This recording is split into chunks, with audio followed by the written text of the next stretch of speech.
The Christian in Complete Armor, Part 3. There have always been those in the church who, by serious mistakes in judgment and conduct, have laid a stumbling block in the path of professing Christians. You will need a holy resolution to bear up against such discouragements. Strive to be like Joshua. When most of the Israelites revolted and in their hearts turned back to Egypt, Joshua maintained his integrity. He declared that, though not another man would join him, yet he would serve the Lord. Trust God in every circumstance. There are times when a saint is called to trust in a withdrawing God. Let him that walketh in darkness and hath no light trust in the name of the Lord. Isaiah 50:10. This requires a bold step of faith, to venture into God's presence with the same temerity as Esther did in Ahasuerus when Esther went into the king's palace. Even when no smile lights his face, when no golden scepter is extended to summon us to come near, we must press forward with this noble resolution. If I perish, I perish. Esther 4:16. Which leads our faith one step further. We must trust also in a killing God. We must declare with Job, though he slay me, yet will I trust in him. Job 13:15. If I perish, it takes a submissive faith for a soul to march steadily forward, while God seems to fire upon that soul and shoot his frowns like poisoned arrows into it. This is hard work, and will test the Christian's mettle. Yet such a spirit we find in the poor woman of Canaan, who caught the bullets Christ shot at her, and with a humble boldness sent them back again in her prayer. Matthew 15:22-28. Stay on course to the end of your life. Your work and your life must go off the stage together. Persisting to the end will be the burr under your saddle, the thorn in your flesh, when the road ahead seems endless and your soul begs an early discharge. It weighs down every other difficulty of your calling. We have known many who have joined the army of Christ and liked being a soldier for a battle or two, but have soon had enough and ended up deserting. They impulsively enlist for Christian duties, are easily persuaded to take up a profession of religion, and are just as easily persuaded to lay it down. Like the new moon, they shine a little in the first part of the evening, but go down before the night is over. This persevering is a hard word, taking up the cross daily, praying always, watching night and day, and never laying aside our armor to indulge ourselves, sends many sorrowful away from Christ. Yet this is your calling, to make the Christian faith your daily work, without any vacation from one end of the year to the other. These few examples are enough to show how much courage and determination you need. How to obtain such courage is our next order of business. An admonition to be strong in the Lord, the source of the saints' strength.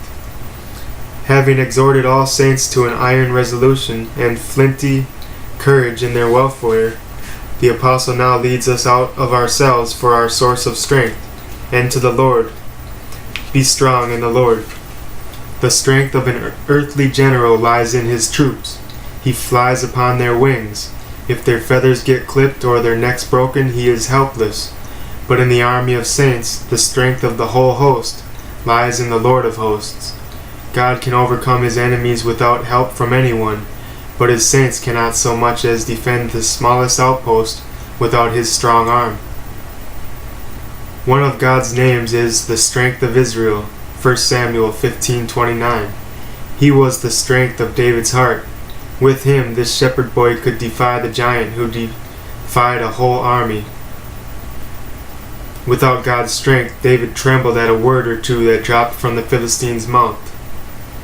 He wrote, "Blessed be the Lord my strength, which teacheth my hands to war, and my fingers to fight." Psalm 144:1. The Lord is likewise your strength in your war against sin and Satan. Some wonder whether a sin is ever committed without Satan having a part. But if the question were whether any holy action is ever performed without involving the special assistance of God, that is settled. Without me, ye can do nothing. John 15:5. Paul put it this way, not that we are sufficient of ourselves to think anything as of ourselves, but our sufficiency is of God. 2 Corinthians 3:5. We saints have a reservoir of grace, yet it lies like water at the bottom of a well, and will not ascend with all our pumping. First, God must prime it with his awakening grace, then it will gush forth. Paul says, to will is present with me, but how to perform that which is good, I find not. Romans 7:18. Both the will to do and the action which follows are of God. It is God which worketh in you both to will and to do of his good pleasure. Philippians 2:13. God is at the bottom of the ladder and at the top also, the author and finisher, assisting the soul at every rung in its ascent to any holy action. And once we have begun a work, how long will we stick to it? Only as long as we are held up by the same hand that empowered us at first. We quickly deplete the strength he gives us. So to maintain the permanence of a holy course, we must have a renewing strength from heaven every moment. The Christian, like a chalice without a base, cannot stand on his own, nor hold what he has received any longer. Then God holds him in his strong hands. Knowing this, Christ, when bound for heaven, and ready to leave his children, asked the Father to care for them in his absence. Father, keep those whom thou hast given me. John 17:11. It is as if he said this, they must not be left alone, they are poor, shiftless children, and cannot take care of themselves. Unless you hold on to them tightly and keep them constantly in your sight, they will lose the grace I have given them, and wander into temptation. Therefore, Father, keep them. A beautiful prayer. Even in acts of worship, our strength is in the Lord. Consider prayer. Would we pray? Where will we find topics for our prayers? Alas, we know not what we should pray for as we ought to. Romans 8:26. Let us alone, and we will soon pray ourselves into some temptation or other, and beg for the very thing God knows we should not have. To protect us then, God puts words in our mouths. Hosea 14:2. But without some heart-heating affections to thaw the tap, the words will freeze on our lips. We may search in vain the corridors of our own hearts, and the draughty corners of our souls. We will not find a spark upon our own hearth, unless it is some strange fire of unnatural desires, which will not do. Nay, the fire that thaws the iciness of the heart must come from heaven, a gift from God, who is a consuming fire.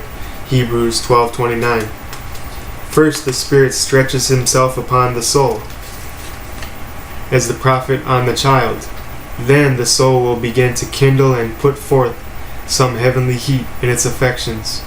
At last the Spirit melts the heart, and prayer flows from the lips of the believer as naturally as tears from the eyes. And though the saint is the speaker, the author of the prayer is God. So we see that both the strength to pray and the prayer itself are from God. The same is true in hearing the word. We have been instructed to hear the word preached, but what will it profit us unless God opens the ears of our understanding? For 6 months David listened to lectures on the law and sat unmoved. Then God, through Nathan, stirred the embers of his heart. The word came alive, and he repented.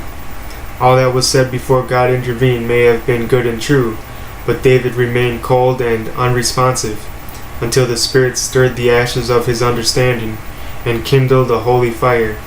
Then David's heart burned within while God spoke. The same is true in our own experience. First the Spirit of God moves upon our spirit, then we know for a surety that our strength is in the Lord. The following explanation will help you see the truth of this point. That will be for part 4. Okay, thanks for joining. The Christian in Complete Armor by William Gurnall. published in 1655.